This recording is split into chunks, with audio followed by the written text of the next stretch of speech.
율법에 따라 경건한 사람으로 거기 사는 모든 유대인들에게 칭찬을 듣는 아나니아라 하는 이가 내게 와 곁에 서서 말하되 형제 사울아 다시 보라 하거늘 즉시 그를 쳐다보았노라.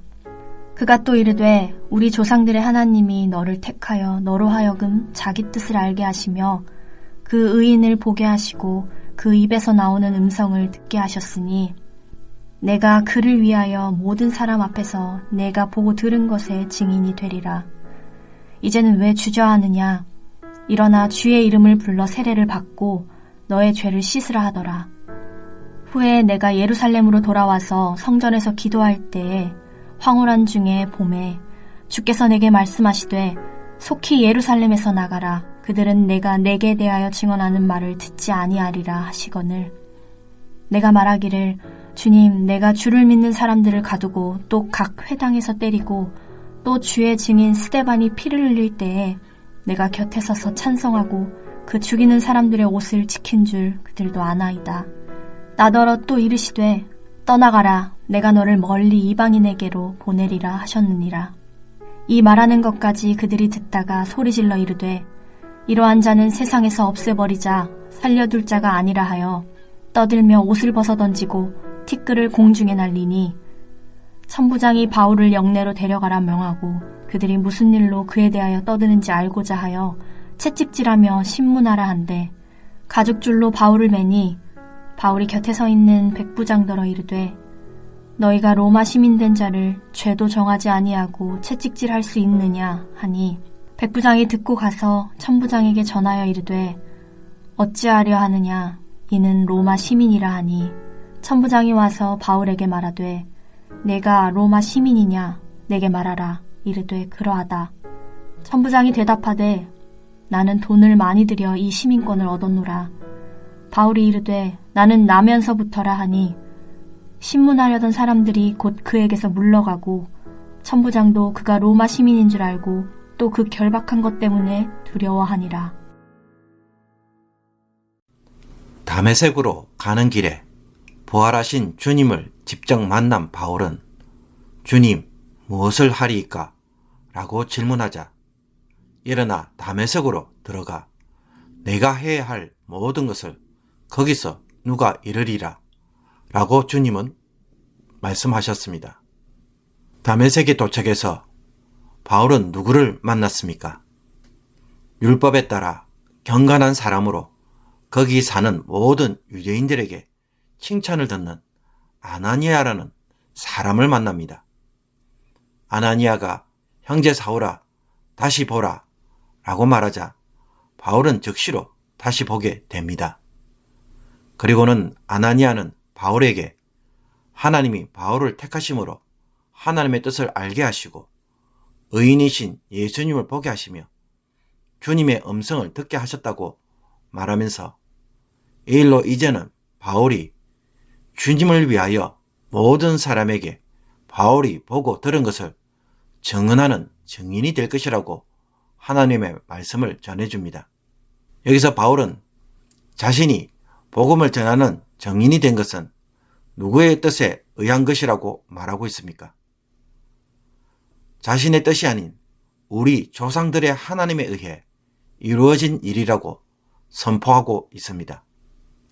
그리고 유대인들이 죽인 예수는 죄인이 아니라 의인이었다고 말합니다.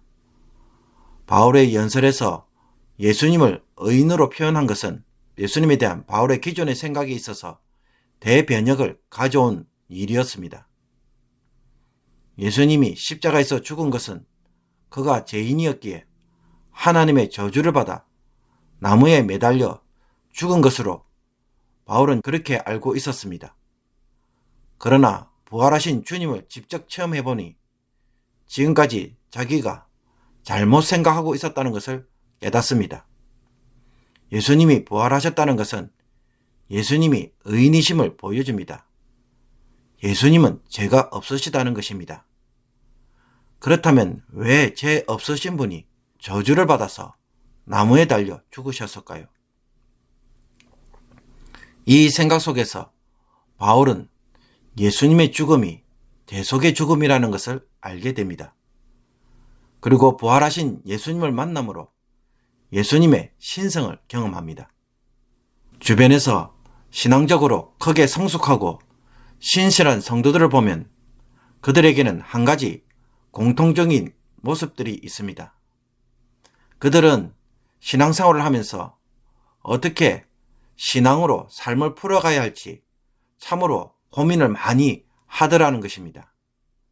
그리고 그 고민을 하고 있을 때에 하나님의 말씀으로 하나씩 풀려나가며 깨닫게 될 때에 얼마나 기뻐하는지 모릅니다.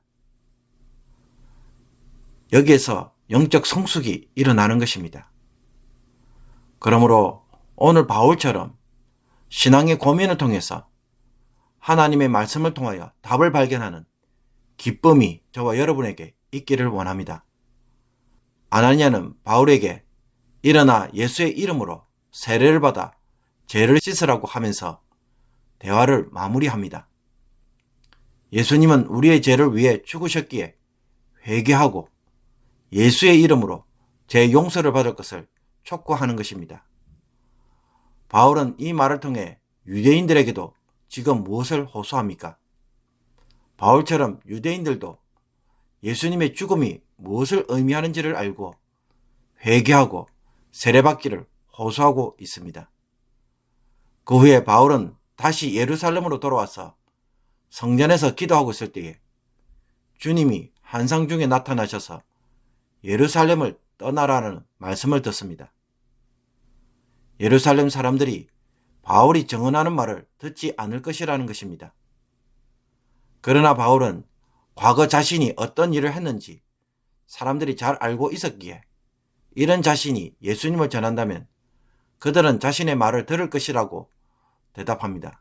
그러나 주님은 내가 너를 멀리 이방인에게로 보내리라 라고 하시면서 이방인에게 가서 사역을 하도록 사명을 줍니다.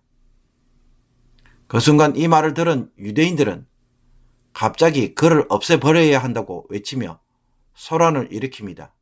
바울이 유대인들의 불신앙에 대해 부정적으로 말하고 또 성전에서 바울이 본 환상과 계시는 하나님과 성전을 모독하는 일로 보았기 때문입니다.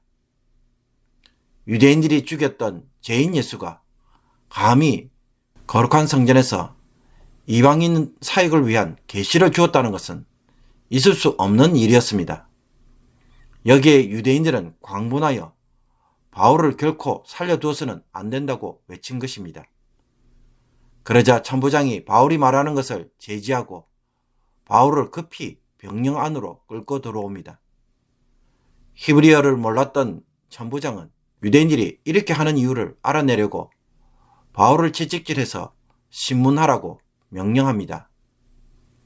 혹시라도 앞으로 있을 더 큰 소동과 반란을 미리 막기 위함입니다.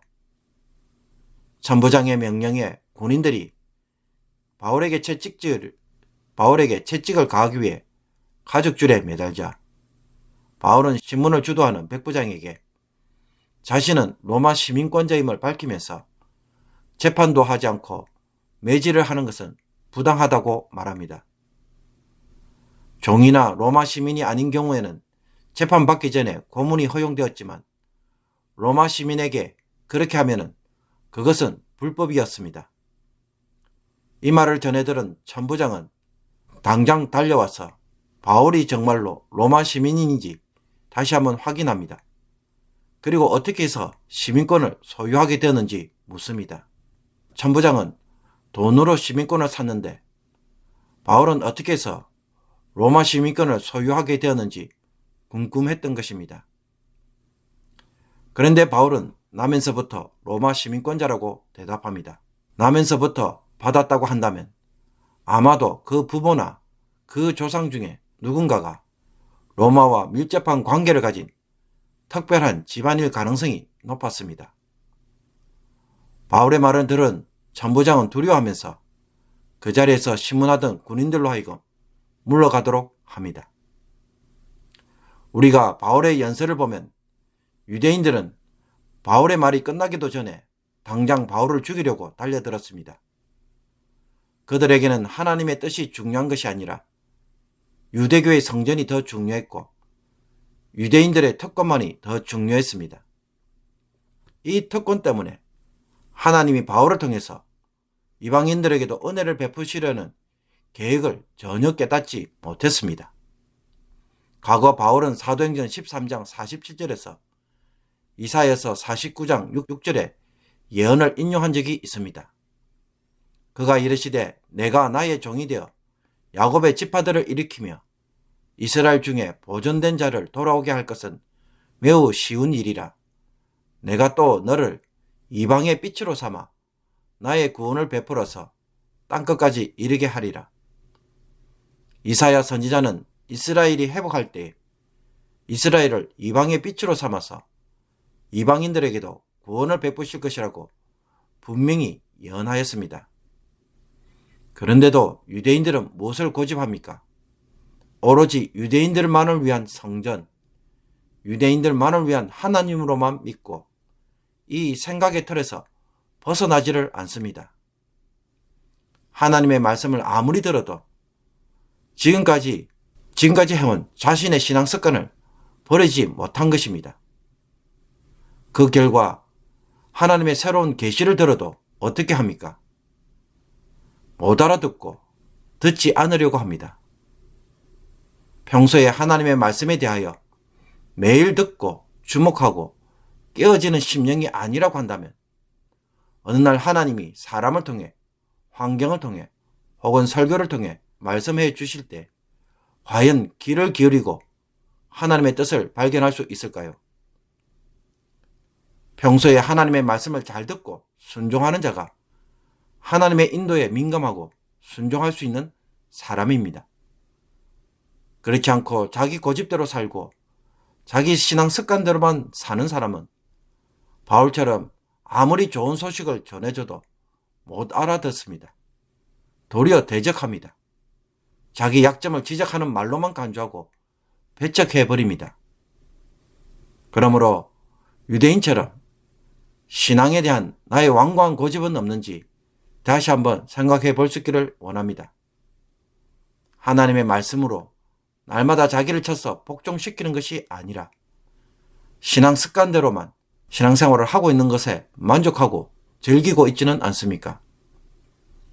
좋은 밭에 심어진 씨앗이 30배, 60배, 100배의 결실을 맺습니다.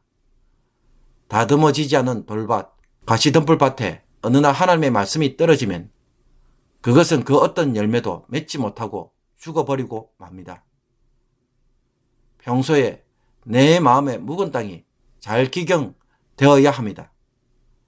말씀에 의해 부드러운 마음으로 준비되어질 때에 주님이 인도하시는 것을 경험할 수 있고 복 주시는 것을 누릴 수 있으며 그 은혜를 잃어버리지 않는 귀한 성도가 될 것입니다. 오늘 이 말씀을 통하여 말씀으로 준비된 심령이 되기를 주님의 이름으로 축복합니다. 기도드리겠습니다. 하나님, 바울의 완고한 고집을 다메섹 도상에서 꺾으시고 주님을 대적하는 인생에서 주님을 위한 증인으로 바꾸신 것처럼 저희들도 그와 같이 변화시켜 주옵소서. 내가 하고 싶은 대로 하려고 하는 마음속의 깊은 아집을 이제는 내려놓고 말씀으로 평소에 다듬어짐으로 이제는 주님이 하시고자 하는 일들을 보게 하시며 주님의 인도를 체험하는 성도들이 되게 하여 주옵소서. 바울처럼 회개하고 마음의 제약이 씻겨지는 큰 은혜를 주옵소서. 예수 그리스도의 이름으로 기도합나이다. 아멘.